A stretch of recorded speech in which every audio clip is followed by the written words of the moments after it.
What would you do if you opened your own front door and heard your child whisper, "Please, don't hurt us"? Speak up now or stay calm to protect them and gather proof. Tell me in the comments, because tonight, one father had to choose. He signed papers the way a machine breathes, steady, empty, endless. From the top floor of Central Park Tower, Samuel Walker, 43, watched New York glow like a circuit board. A gold pen, a perfect suit, Italian leather. He had the life everyone recognizes from a distance. Up close, it felt hollow. He used to know warmth. Sarah's laugh filled rooms with light. Emily used to sprint through the yard, her soft brown hair flying. Then came Michael, born on a night that took Sarah away. Hemorrhaging, the doctors said. In 1 hour, love and grief moved into the same house. For 8 months, Samuel buried himself in flights, numbers, other people's meetings. He told himself the busyness was noble. He knew it was escape. Veronica appeared in that fog. Once Sarah's friend, now his second wife. Gentle voice, a smile people trusted. She held the children with practiced hands and called it devotion. He wanted to believe it. He said it out loud. The kids need a woman at home. As if the sentence was a door that could keep out pain.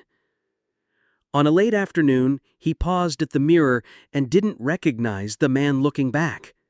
A thought surprised him. Go home early. Don't tell anyone.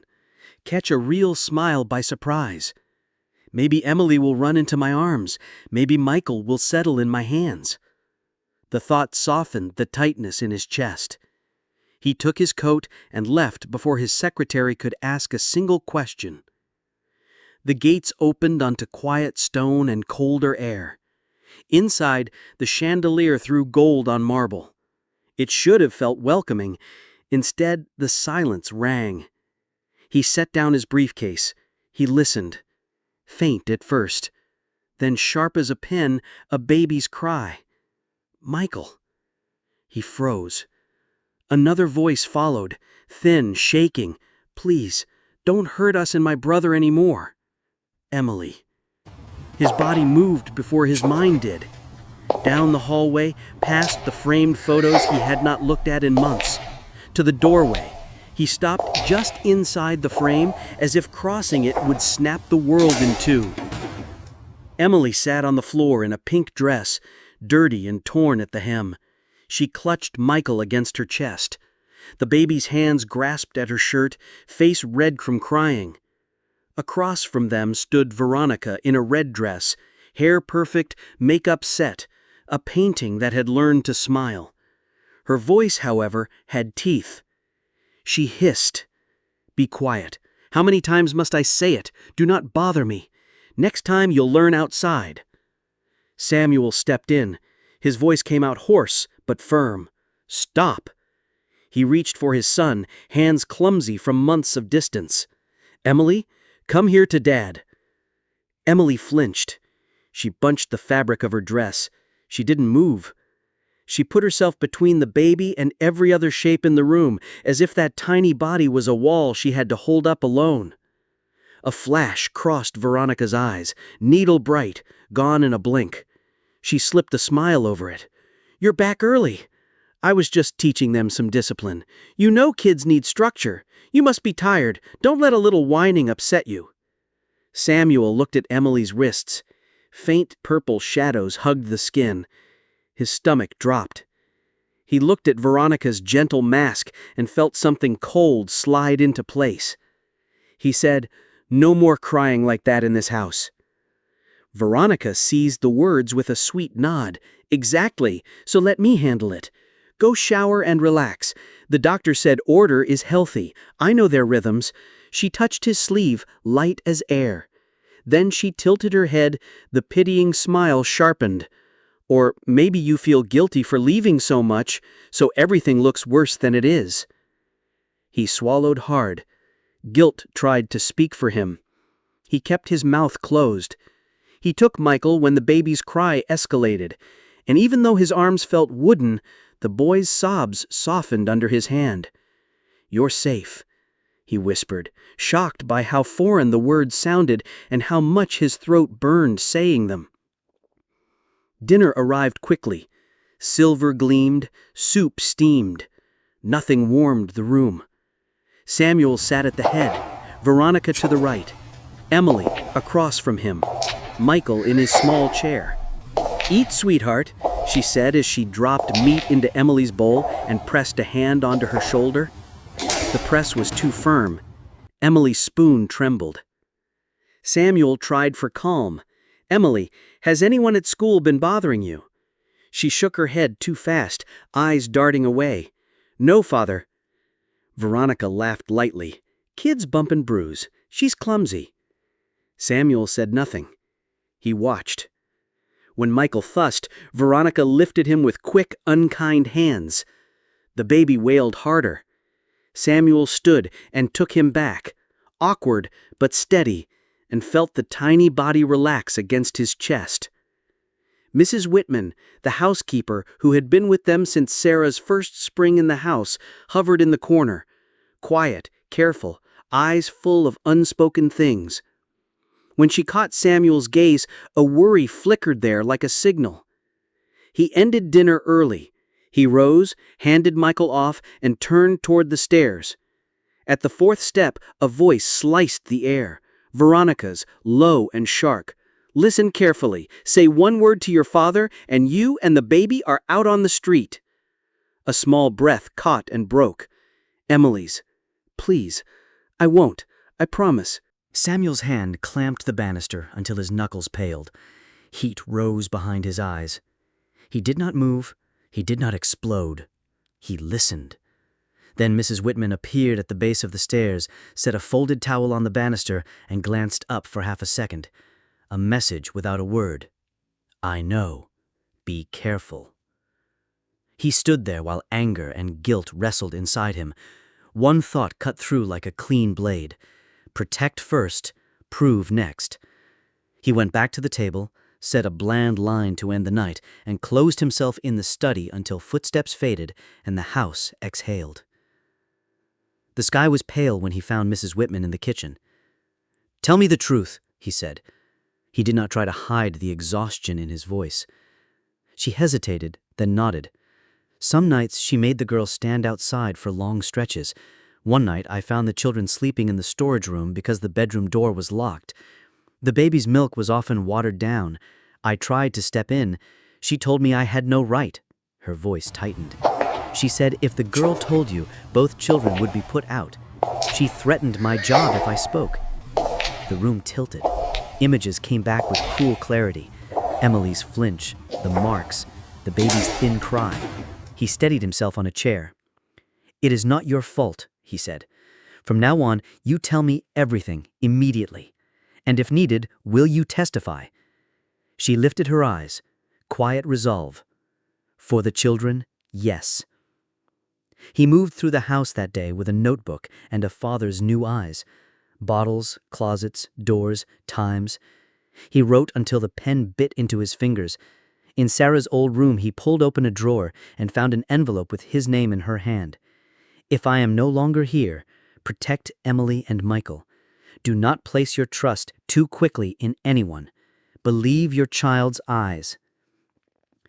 He sat on the floor and pressed the letter to his chest. Grief surged, sharper than guilt. He stood up slower, but straighter. He tucked the letter into his jacket and felt it like a vow against his heart. That afternoon, the back garden carried a whisper the wind shouldn't have known. Veronica, in a quiet corner by the poplars, met a man with a thin bag. "Caleb," she said, "I want the authorization pushed through. The trust is under Walker's name. If I get the proxy, I control the fund." Caleb shoveled papers. "I need proof. He isn't careless. Maybe 2 weeks. Leave the worry to me," she said, and patted his hand like a partner. "Keep it quiet." Samuel stood behind the trees and heard enough. This wasn't only cruelty, this was strategy. He didn't step out, he didn't confront. He took out his phone and listed 3 tasks in order: protect the children, preserve the evidence, call Richard. He crossed the living room, and Emily was stacking blocks from Michael and checking the kitchen with every third glance. Samuel placed a hand gently on her shoulder. "You're here with me." She nodded. A small word formed and vanished on her lips. "Yes." That night he kept the kids near. He read a book Sarah used to read. Every time footsteps passed the door, Emily stiffened. "It's all right," he said. "Dad is here." When the hallway lights snapped off and a lock clicked somewhere it should never click, he moved fast.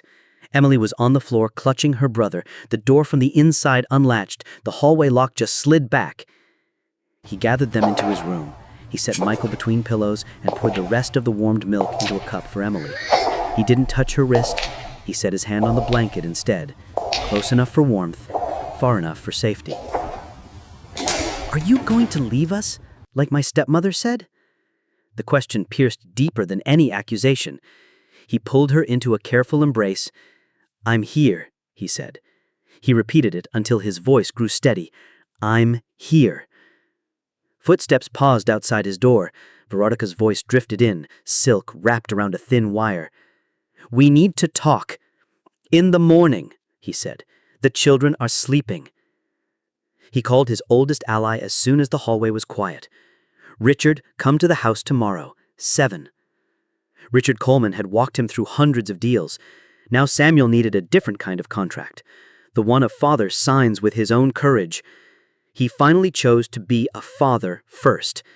But that wasn't the whole story. By morning, the truth would cost more than sleep. By evening, the house looked staged. White tablecloth, red roses, polished silver. Veronica moved like a hostess in a commercial. When Richard Coleman arrived at 7 sharp, she met him at the door with perfect timing and perfect manners. "Such a pleasure, Mr. Coleman." Smile, tilt, pause. Richard shook Samuel's hand first. His eyes swept the room. He took in the children in the corner. He nodded to Emily and offered a small, kind smile that did not crowd her. Dinner began with soup. Veronica was attentive enough to be noticed. She dabbed a napkin at Michael's mouth. She set a piece of meat into Emily's bowl. She spoke with sweetness that skimmed across the surface like glass. "Eat up, darling. You will grow strong." Emily answered quietly, "Yes, ma'am." Her spoon trembled again. Veronica's palm rested on the girl's shoulder. The fingers pressed down, not visible, felt. Richard filled the silence with numbers. "Infrastructure fund allocation feels heavy on bonds. How long do you plan to stay defensive?" "Short term.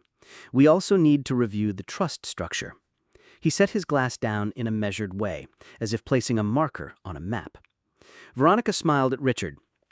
"Always keeping the family secure. We appreciate your care." When Richard turned to ask the chef about the sauce, a whisper slid through the air. Veronica's mouth barely moved. "Remember, little one, say one word and your brother pays the price." Emily's shoulders locked. She lowered her spoon and tucked her hands under the table, hiding the wrist Samuel had already seen. She did not eat again. Samuel's jaw tightened. He said nothing. He watched. He counted. He kept his face calm for his daughter. Rage is loud. Protection is precise. After dinner, Veronica offered tea, then offered to take the children upstairs. "They have school tomorrow," she said, with a faint sprinkle of concern. "I'll do it," Samuel answered. His tone stayed even. His decision did not. Richard and Samuel remained in the living room. The door clicked closed. Richard set his cup down and leaned back just enough to look relaxed. "You asked me here for the trust," he said in a low voice, "but that isn't what matters most." "Both, but the latter first." "Then let's use clean lines." Richard opened a small notebook. "Tell me exactly what you've seen and heard." He gave it to him in short, steady pieces. The threat on the stairs, the locked door, the watered milk, the marks, the whisper at dinner, the garden meeting with Caleb about the proxy. No flourishes, no guesses. Richard only wrote key words. "We'll need the housekeeper's statement, time-stamped photos, a CPS contact. We can file for an emergency protective order in the morning. You'll keep the children with you tonight. No arguments. Understood?" "Understood." She wanted the last word at dinner. Tomorrow, a judge would hear the words that count. Veronica returned, warm as a soft lamp. "Do you need anything else?" "No," Richard said. Polite, final. When the door latched again, Richard closed the notebook. "One more thing," he said. "You stand still in court, you speak only when asked, let evidence do the heavy lifting. I'll handle the rest." He left at 9. Samuel walked him to the door, then checked the children. Michael slept. Emily lay awake, eyes on the crack of light by the frame. He placed the teddy bear closer to her arm and pulled the blanket up. Downstairs, Veronica poured wine and waited. The glass shone like a warning. "We need to talk now," she said. Samuel stood across from her. "Explain the bruise on Emily's wrist." Veronica's mouth curved.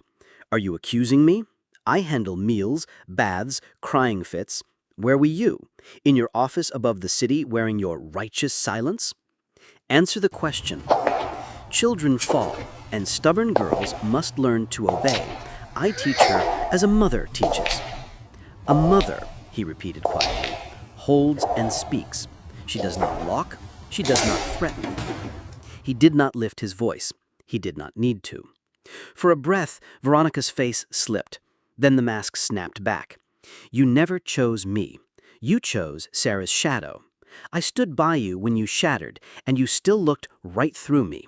He let the truth land. "I married you because I thought the children needed a woman in the house. I was wrong. Tonight, I corrected it." She laughed without mirth. "Corrected? You'll throw me out? You think a court will believe a man who's gone for months on business? I am the legal wife. I have rights. I have access to this house and this trust." "Tomorrow," Samuel said, calm as a closed door, "I meet with my lawyer about the trust and guardianship. I will also speak with the police and CPS. Prepare yourself." "You wouldn't dare.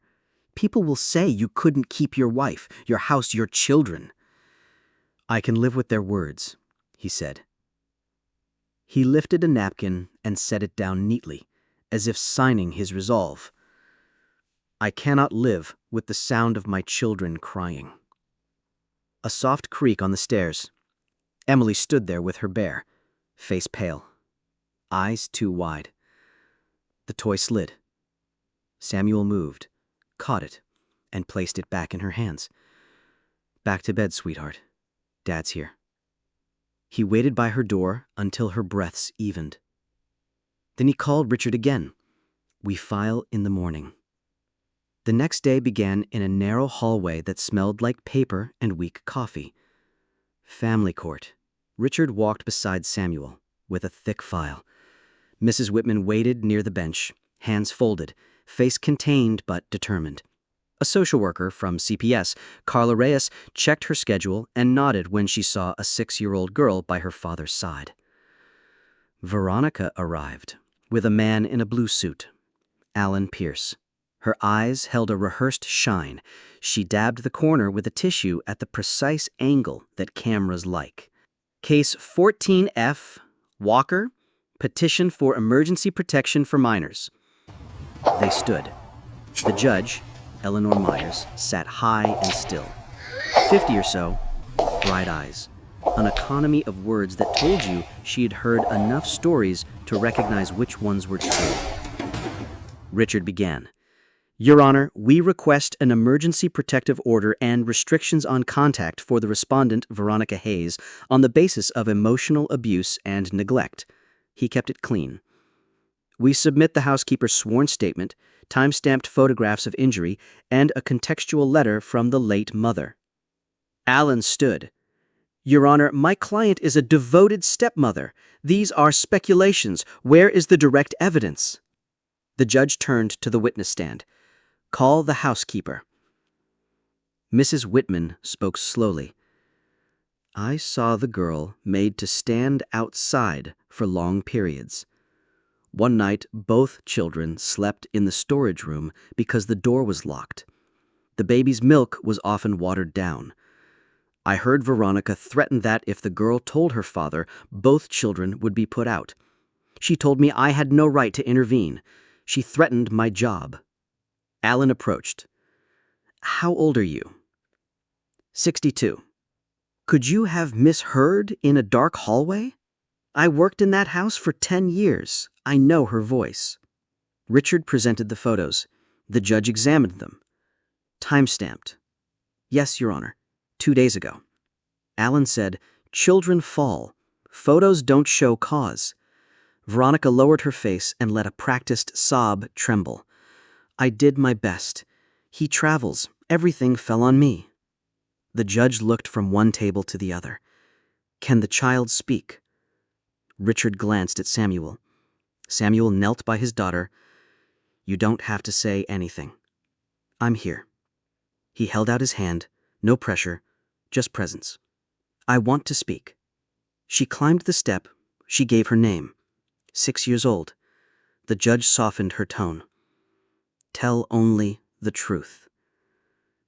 She looked at her hands, then up. "If I told my dad, she said she would throw me and my brother out. But I can't be quiet anymore. I don't want my little brother to grow up scared." Her voice cracked on the last word. She did not cry. Samuel covered his eyes for a second. The sound he escaped was not loud. It was the sound of a heart, tightening into a promise. The mask finally slipped, but not where she planned.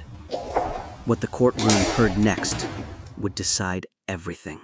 Alan tried to gather the pieces. "Your Honor, a child can be influenced." The judge lifted a hand. "That's enough." She glanced at the photos again, then nodded to the clerk. "Bring in the child protection officer waiting outside."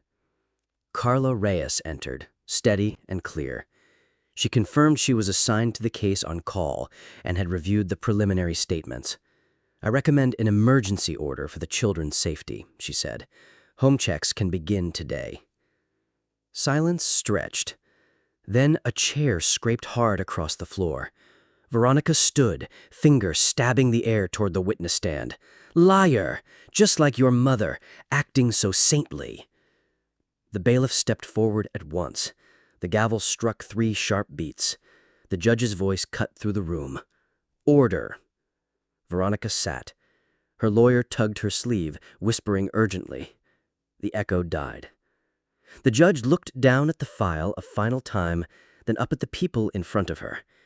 Based on sworn testimony, photographic evidence of injury, and threatening behavior directed at a minor, the court issues an emergency protective order. The respondent, Veronica Hayes, is suspended from all custody and visitation until further ruling. Temporary custody is granted to the petitioner, Samuel Walker. She paused. The matter is referred to the district attorney for investigation into child abuse and attempted fraudulent conduct related to the family trust. She shifted her gaze. The court notes the respondent's behavior in this courtroom toward a child. Contempt is entered. The respondent is remanded for 24 hours. The gavel fell. The sound felt like a door closing on a storm. Samuel exhaled a breath he did not know he had been holding. He gathered Emily into his arms and then reached for Michael when Carla brought the baby close.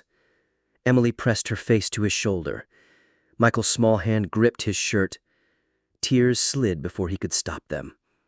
Richard rested a hand on his friend's back and said nothing. He did not need to. In the hallway, cameras flashed and questions collided. A young reporter held out a mic, then lowered it when she saw Emily's face. "Good luck," she said softly. Richard raised an arm to shield them.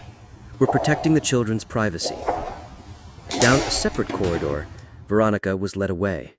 She twisted back for one last look. "You think you've won? You'll pay for this." Samuel did not answer. He only drew his children closer and kept walking. Outside, the winter light felt cleaner. Carla spoke low, quick, practical. "I'll coordinate with you and Mrs. Whitman. I'll also schedule the first therapy sessions. Patrol cars will circle tonight. You're not alone." They drove home.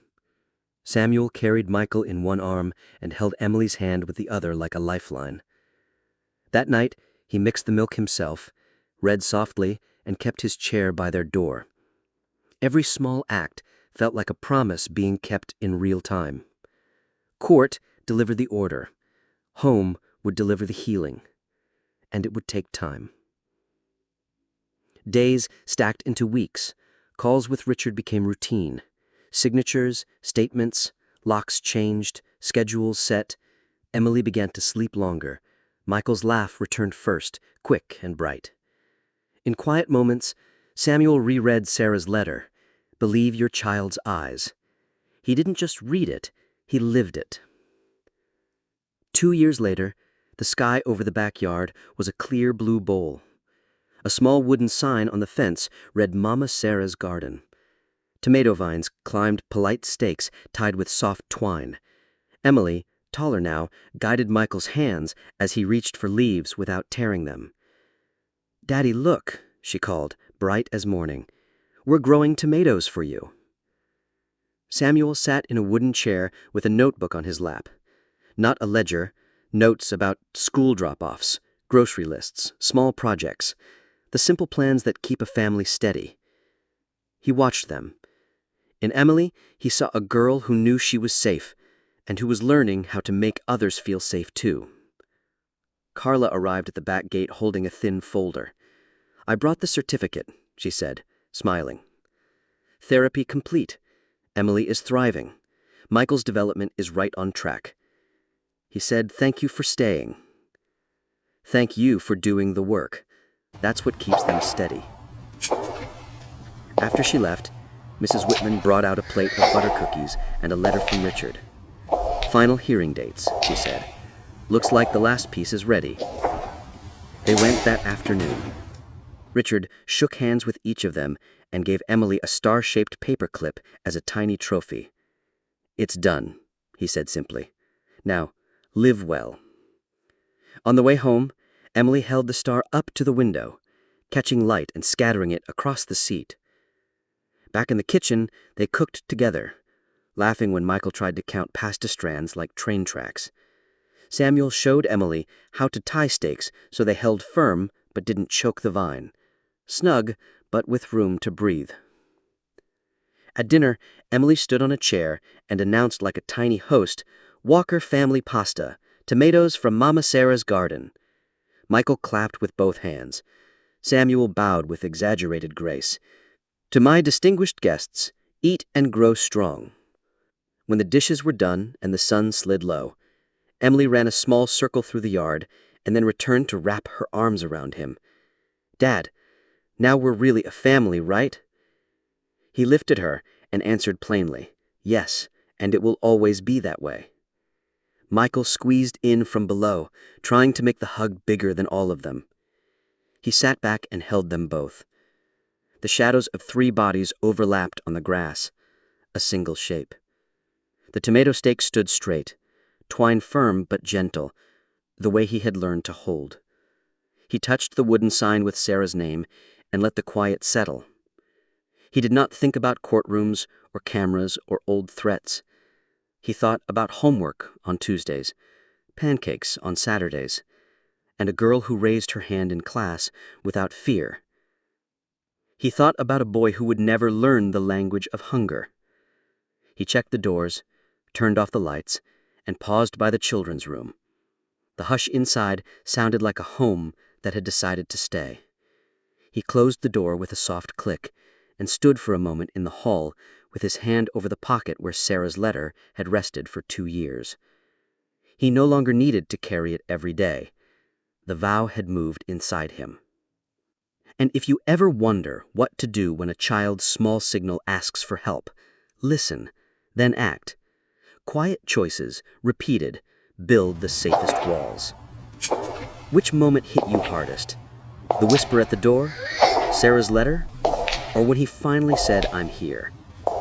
If you noticed even a small sign that a child was afraid, what would you do first? Tell me in the comments. Let's learn from each other and keep more kids safe.